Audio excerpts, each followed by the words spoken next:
back to DunnZWorld. It's done. You're new, bring it in, give you a hug, give you a kiss, tell you welcome, you love it here. And if you're returning, welcome back, fam. So today I will be doing a video about basically overseas contracting and what you would do in a day at work, what it looks like. So I'm going in depth about that from the time that I would wake up until the time that I would be on my way home from work. So let's get into the video. Work week starts on a Monday, working from Monday to Saturday. Saturdays you have the option to leave early if you want, 8 and skate, but do that at your own discretion because it's not recommended, it's not required, and sometimes it's frowned upon, but needless to say, it is an option. It's very optional. So Monday, getting up. Usually I would get up at 3 a.m., get up, shower, put my clothes on. I did not have my own vehicle, so I did carpool with other employees that I worked with. That was a part of my section or that lived in my building. So the commute to work was about 45 minutes, depending on traffic, anywhere from 45 minutes to an hour to get to work. Sometimes, depending on how I feel, I'll go ahead and grab breakfast from the DFAC or maybe something from Starbucks, and then I'll start work. Work starts at 06. From 06 to 06 to 18:45 is a full work day. That is your complete, I want to say that's 12 hours. Yeah, 12 hours, including your break, because your break is tallied into those hours too. So get to work, whatever your duties are, which you should know what your duties are based on what your contract says. You'll conduct that throughout the day. Now, let me touch on that as far as your duties and your responsibilities. Your shift may start at 06 and it may end at 18:45, but that is not to say that you're going to be working, and I mean blood, sweat, and tears working from 06 to 18:45. You will be working, but it's not gonna be knee deep or ankle deep in some mud type work. Understand what I'm saying? But you will be productive, you will have productive days, you will be busy. Now, that's work. Lunchtime. Lunch is 45 minutes. Yes, 45 minutes.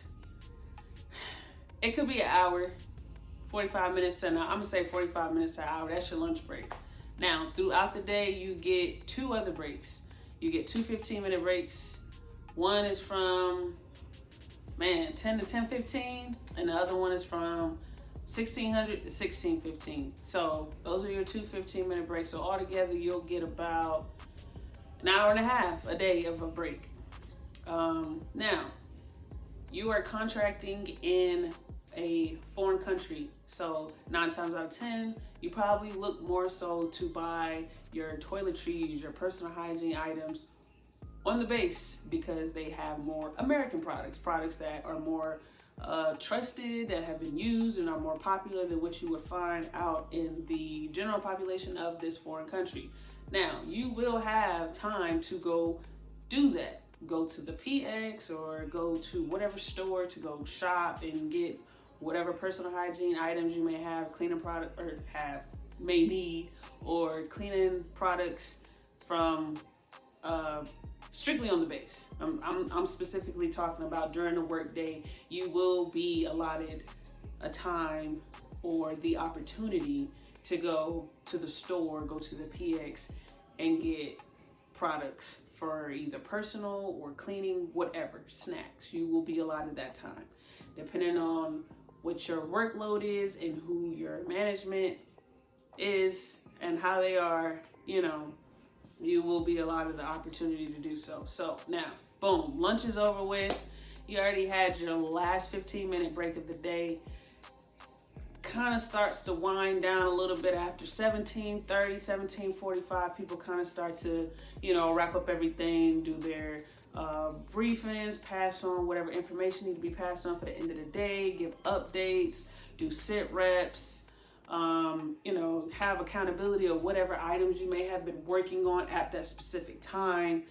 Put it back, or, you know, put it in a safe location, whatever it is that you may have been working on. You're going ahead and starting to wrap that on up, send up your reports. All reports are due at the end of the day, depending on what your job is or depending on what you have to send up.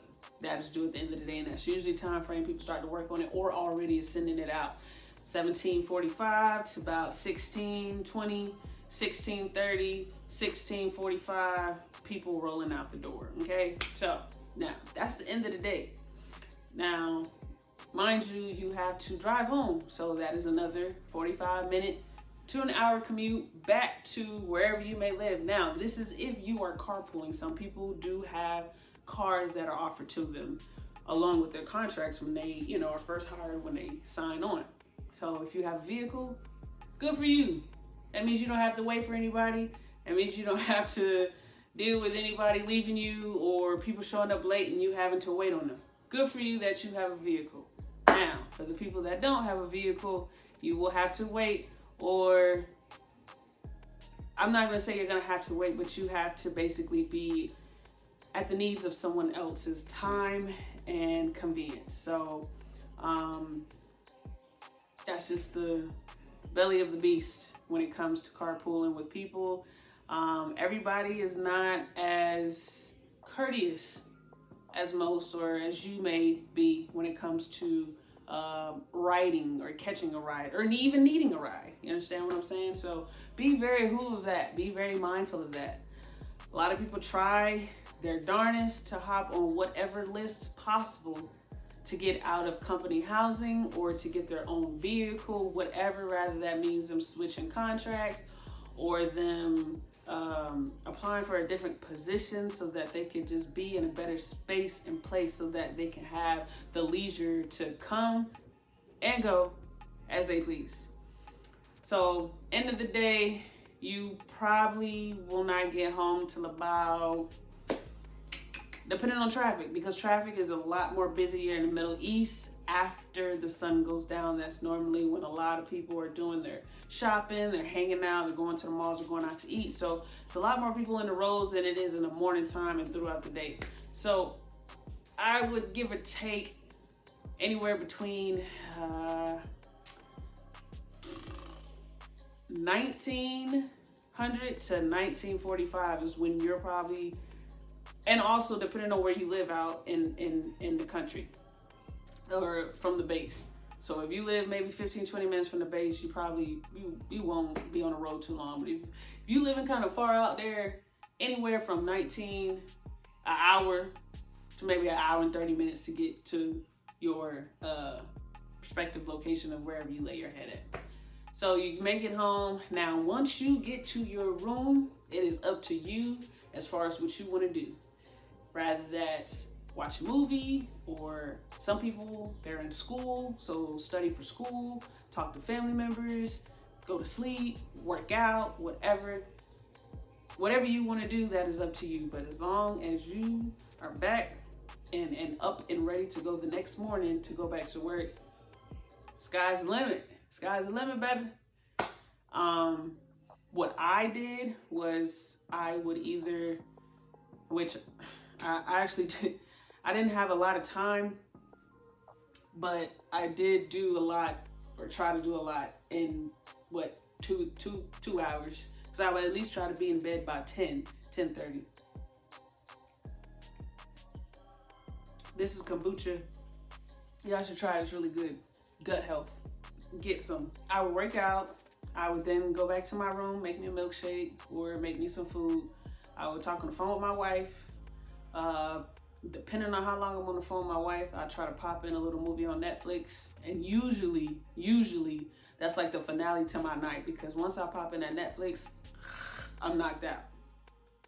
Like, I'm basically popping the movie in to watch me, not for me to watch it. So that is consistently what a day was like for me in contracting. It really just depends on your job. If your job requires you to do a lot more, if your job requires you to be outside more, if your job requires you to be around people more. It just depends. You could have very, very busy and long days.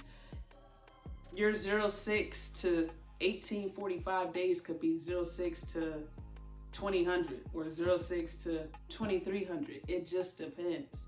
So, excuse me, take that into consideration. You know, a lot of people are very eager and very excited to go and work overseas, but you guys have to make sure that you know what you get yourself to with signing up for a lot of these jobs. Because people sign and apply for these jobs and literally don't know what they're doing, what's supposed to happen, and you kind of make it worse for everyone else on a part of the team, because now they either got to train you or they got to bring you up to speed, or depending on how you adjust, you may not make it. So something to keep in mind when you're applying for these overseas contracting positions. So that is what a day looks like. I'm going to give you all a day off. I'm gonna tell you what a day off may look like, because working 6 days a week, you only get 1 day off. So that 1 day, you understand what I'm saying? A lot of people try to do a lot in that 1 day. Some people try to do their little chores and just things to get them ready for the next week throughout the week, i.e. like laundry. Some people wait till Sunday, or some people kind of do it throughout the week, in which I did my laundry throughout the week because I could not stand having a lot of clothes piled up or just having a lot of laundry to do, because at the end of the week, it's way more clothes that you got to put away, that you got to organize, and that you got to wash. And that's something else too. The washing machines and dryers in the Middle East are not your typical regular size, and that is if you're living in company housing, they're very small. So a load that you think you could make into 2 loads, or that could be 1 load, is probably about 4, because of the size of the washing machine that's in the company housing room. Now, if you have your own apartment, there's a possibility that you may have a regular standard size washing machine and dryer, but that is not guaranteed. So take into consideration with that too. So a day off looks like you wake up, of course. Now, from the day you wake up, the decision is yours. Run your errands, go to the mall, shoot the shit, go out to eat, hang out with friends, whatever. The choice is yours. Now, I used to meal prep, but I stopped because I saw that it was very time consuming.